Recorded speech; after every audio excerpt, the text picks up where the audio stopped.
वालेकुम dear students, उम्मीद है आप सब बिल्कुल खैरियत से होंगे और अपनी पढ़ाई बहुत अच्छी तरह से कर रहे होंगे। बच्चों, पिछले लेक्चर में हमने देखा कि फ्रेडरिक ग्रिफ्थ ने जेनेटिक मटेरियल की खोज में सर्च में पहला एक्सपेरिमेंट किया। ग्रिफिथ की एक्सपेरिमेंट का जो कंक्लूजन था लास्ट में, उसने देखा कि जब हीट क्लिट स्मूथ जो स्ट्रेन था स्ट्रेप्टोकोकस निमोनी की, उसको कंबाइन किया रफ स्ट्रेन के साथ और उस मिक्सचर को फिर इंजेक्ट किया माइस में, तो देखा कि वो माइस जो है उसकी डेथ हो गई। फिर सरप्राइजिंगली उसने सोचा कि ये कैसे हुआ। फिर लास्ट में ये कंक्लूजन पे पहुंचा कि कुछ तो है, कुछ सबस्टेंस है जो हीट क्लिट स्मूथ स्ट्रेन से चला गया है रफ स्ट्रेन में और रफ स्ट्रेन को ट्रांसफॉर्म किया है स्मूथ स्ट्रेन में, और उस स्मूथ स्ट्रेन की वजह से उस माइस की डेथ हो गई, क्योंकि स्मूथ स्ट्रेन जो है वो वायरुलेंट स्ट्रेन है, आपको मालूम है। ठीक, लेकिन ये मालूम नहीं हुआ उसको, ये पता नहीं चला कि इस सबस्टेंस का क्या नाम है, उसकी केमिकल नेचर क्या है। इसलिए उसने उसका नाम ट्रांसफॉर्मिंग प्रिंसिपल रखा गया। ये ट्रांसफॉर्मिंग प्रिंसिपल क्या है, इसकी आइडेंटिटी क्या है, इसकी केमिकल नेचर क्या है, इस पर आगे और काम किया बच्चों और 3 साइंटिस्ट ने। वो 3 साइंटिस्ट थे ओसवाल्ड एवरी, मैकलियोड और मैकार्टी। इन 3 साइंटिस्ट ने इस ग्रिफिथ की एक्सपेरिमेंट को आगे कंटिन्यू किया, ये देखने के लिए कि जो ट्रांसफॉर्मिंग प्रिंसिपल है जिसकी ग्रिफिथ जिक्र कर रहा है, आखिर उसकी केमिकल आइडेंटिटी क्या है, केमिकल नेचर क्या है उसका, उसी पर हम बात करेंगे। ठीक है बच्चों, ओके। तो इस एक्सपेरिमेंट में जो ओसवाल्ड एवरी ने किया शुरू, एक्चुअली जब ये ग्रिफिथ की एक्सपेरिमेंट की रिपोर्ट आ गया, उस वक़्त ग्रिफिथ जो है, ठीक, वो एक माइक्रोबायोलॉजिस्ट था रॉकफेलर इंस्टीट्यूट में। पहले तो ये स्किप्टिकल था, ख़ास ध्यान नहीं दिया, लेकिन जब उसने देखा कि बाकी साइंटिस्ट जो है ग्रिफिथ की एक्सपेरिमेंट को रिपीट कर रहे हैं और सेम रिजल्ट आ रहा है, इसकी वजह से इसको इंटरेस्ट बढ़ गया इस काम में। इन्होंने फिर 10 साल कंटिन्यू रिसर्च किया, ये पता लगाने पर कि ये ट्रांसफॉर्मिंग प्रिंसिपल की केमिकल नेचर क्या है। ठीक है बच्चों, तो इस एक्सपेरिमेंट का क्या प्रोसीजर है मैं आपको ये समझाता हूँ। क्या किया बच्चों कि जो स्मूथ स्ट्रेन है, heat killed smooth strain streptococcus pneumoniae की, उसकी एक्सट्रैक्ट निकाले। एक्सट्रैक्ट निकालने से पहले उन्होंने क्या किया कि इस स्मूथ स्ट्रेन की होमोजेनाइजर के ज़रिए होमोजेनाइज किया उसको। ठीक, उसकी फिल्ट्रेट निकाले, उस फिल्ट्रेट से कुछ केमिकल सबस्टेंस जो उन्होंने आइसोलेट किया, उसको प्यूरिफाई किया। क्योंकि जो मेन मॉलिक्यूल्स जिन पर शक था कि ये ट्रांसफॉर्मिंग प्रिंसिपल हो सकता है, वो प्रोटीन्स थे, आरएनए थे, डीएनए थे। ये 3 मॉलिक्यूल्स मेन कैंडिडेट्स थे ट्रांसफॉर्मिंग प्रिंसिपल का, कि ये इनमें से कोई जेनेटिक मटेरियल हो सकता है। इसलिए उन्होंने उस स्मूथ स्ट्रेन की सस्पेंशन से, ठीक, ये 3 मॉलिक्यूल जो है उन्होंने एक्सट्रैक्ट किया।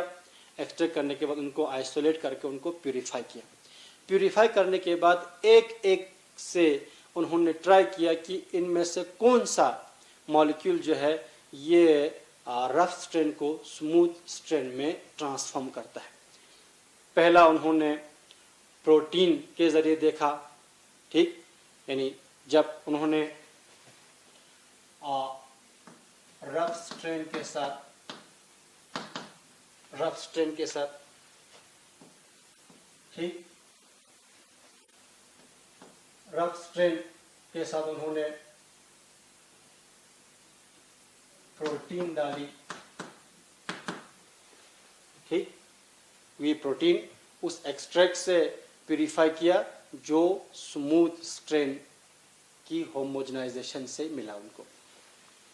तो देखा रफ स्ट्रेन के साथ प्रोटीन को मिला के देखा तो कोई चेंज नहीं है, नो चेंज, यानी नो ट्रांसफॉर्मेशन। हम सीधा लिखेंगे नो ट्रांसफॉर्मेशन, ट्रांसफॉर्मेशन नहीं हुई, नो ट्रांसफॉर्मेशन, यानी जो रफ स्ट्रेन है ये स्मूथ स्ट्रेन में ट्रांसफॉर्म नहीं हुआ।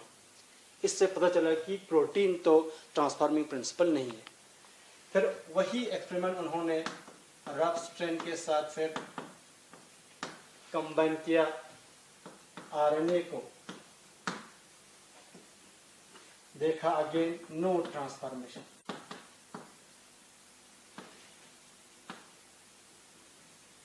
No transformation. फिर वही एक्सपेरिमेंट रिपीट किया डीएनए के साथ, रफ स्ट्रेन के साथ कंबाइन करके रखा डीएनए को। इस बार जब डीएनए को कंबाइन किया रफ स्ट्रेन के साथ तो ये रफ स्ट्रेन फिर ट्रांसफॉर्म हो गया स्मूथ स्ट्रेन में, यानी ट्रांसफॉर्मेशन अकर्स, ट्रांसफॉर्मेशन अकर्ड। तो इस थर्ड जो एक्सपेरिमेंट है इससे पता चला कि इनमें से ट्रांसफॉर्मिंग प्रिंसिपल न प्रोटीन है न आरएनए है बल्कि डीएनए है। लेकिन अपने इस फाइंडिंग को और सॉलिडिफाई, सॉलिड बेस देने के लिए और अच्छी तरह से इसको बेस देने के लिए उन्होंने इस पर और काम किया। क्या किया बच्चों? उन्होंने इस एक्सट्रैक्ट की, जो एक्सट्रैक्ट उन्होंने हीट ट्रीट स्मूथ स्ट्रेन से निकाला, हीट ट्रीट स्मूथ स्ट्रेन से जो एक्सट्रैक्ट उनको हासिल हुआ, जो फिल्ट्रेट उनको हासिल हुआ, ठीक, उस फिल्ट्रेट को उन्होंने एक टेस्ट ट्यूब में रखा। यहां लिखता हूं मैं फिल्ट्रेट, फिल्ट्रेट या लाइसेट। उस smooth heat treat smooth strain bacteria को डिटर्जेंट के साथ अगर ट्रीटमेंट करेंगे, ठीक है, तो सेल की लाइसिस होती है। तो सेल की लाइसिस से जो सेल के कंटेंट है वो बाहर आ जाएंगे, उसको सेल लाइसेट बोलते हैं, सेल लाइसेट। या अगर उसको होमोजेनाइज करेंगे, ब्लेंडर में होमोजेनाइज करेंगे, होमोजेनाइजेशन से भी सेल जो है वो ब्रेकडाउन हो जाती है और सेल की कंटेंट्स बाहर आ जाती है।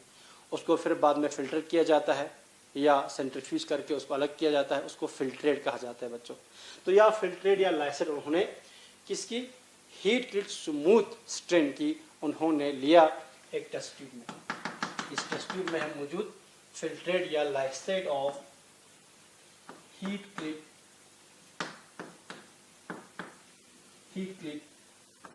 S strain, heat treat S strain की लाइसेट इसमें है। अब इस लाइसेट को उन्होंने मुख्तलिफ ट्रीटमेंट दिया। इस लाइसेट में मौजूद है वो सब मॉलिक्यूल्स जिन पर शक है। प्रोटीन भी इसमें मौजूद है, डीएनए भी इसमें मौजूद है, आरएनए भी इसमें मौजूद है, कार्बोहाइड्रेट भी मौजूद है, लिपिड भी मौजूद है, सारे बायोमॉलिक्यूल्स इसमें मौजूद है। आप एक एक करके वो चेक करना चाहते हैं कि इनमें से, इन बायोमॉलिक्यूल्स में से कौन सा जो है ट्रांसफॉर्मिंग प्रिंसिपल का काम करता है। ठीक, तो ऑलरेडी मालूम कर चुका था कि डीएनए ही ट्रांसफॉर्मिंग प्रिंसिपल, लेकिन इस फाइंडिंग को और सॉलिडिफाई, सॉलिड बेस देने के लिए उन्होंने ये काम किया ताकि कोई शक व शुबा ना रहे।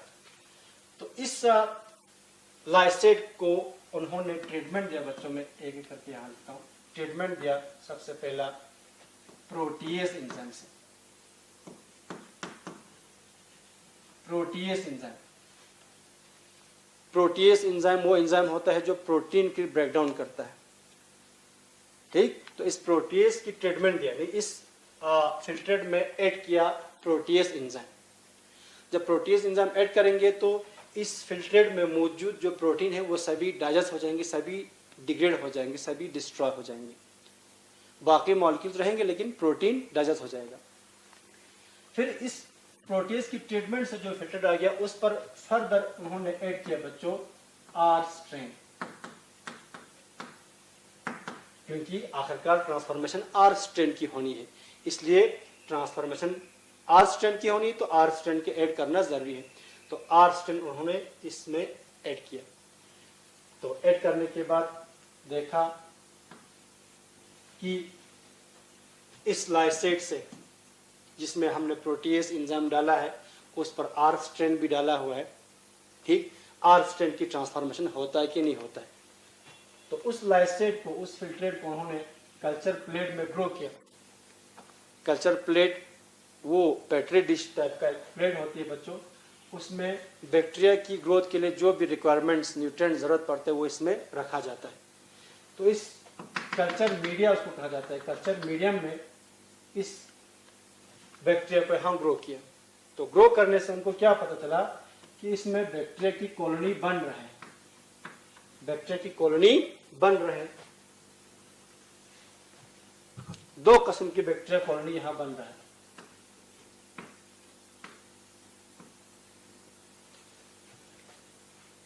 दो किस्म की बैक्टीरिया की कॉलोनी यहां बन रहा है। ये रफ स्ट्रेन भी बन रहा है और कुछ कॉलोनी स्मूथ स्ट्रेन की भी बन रहा है, एस स्ट्रेन की। अब यहां से उन्होंने क्या कंक्लूजन निकाला, उन्होंने देखा कि प्रोटीन को तो हमने डाइजेस्ट कर चुका है, अगर प्रोटीन ट्रांसफॉर्मिंग प्रिंसिपल होता, ठीक, तो यहां पर स्मूथ स्ट्रेन नहीं बननी थी, लेकिन स्मूथ स्ट्रेन बन गया। इसका मतलब प्रोटीन जो है वो ट्रांसफॉर्मिंग प्रिंसिपल नहीं है, क्योंकि प्रोटीन को हमने डिग्रेड कर चुका है। ठीक है बच्चों, तो यहां से पता चला कि प्रोटीन ट्रांसफॉर्मिंग प्रिंसिपल नहीं है। अगर प्रोटीन ट्रांसफॉर्मिंग प्रिंसिपल होता, प्रोटीन के जरिए रफ स्ट्रेन जो है स्मूथ स्ट्रेन में ट्रांसफॉर्म होता, तो प्रोटीन तो यहाँ है नहीं, क्योंकि प्रोटीन डाइजेस्ट कर चुका है।